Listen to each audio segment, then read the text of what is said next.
unazat e martesës s'po na bin ma, domethënë nuk po mundën me i vu në gisht.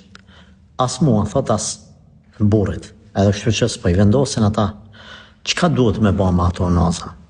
A është gjëna që s'po i ven, a duhet me ndru, a mi majt që ato, a çka me ba?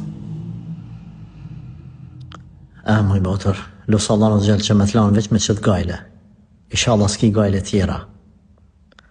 Gajlet martesës edhe tjetës, bashkërtore, tradhtinave, të telasheve të ndryshme. Allah të lasht me këtë gajle veç.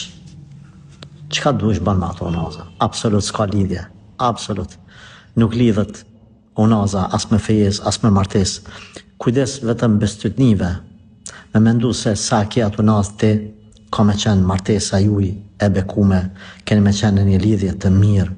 Në momentin që si veni unazat, do më thamë s'keni me mujtë me nejtë bashkë. Ose me mendu që po e shita ato unazë ka mu prish martesa. Ose me mendu se zban me lanë rafë du të pa tjetër ndorë.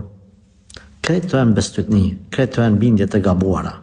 Gjithashtu këshillojmë që dhëndri me i qu, dhurata nusës kur të fejohet, edhe unaza, edhe arit, të formave tjera.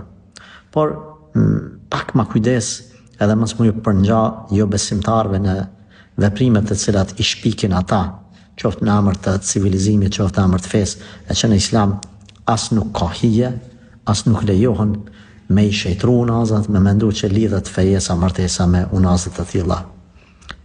Prandaj, kjo që ka përmend, ban që ka dush me ato unazat s'ka kur farë të lashe.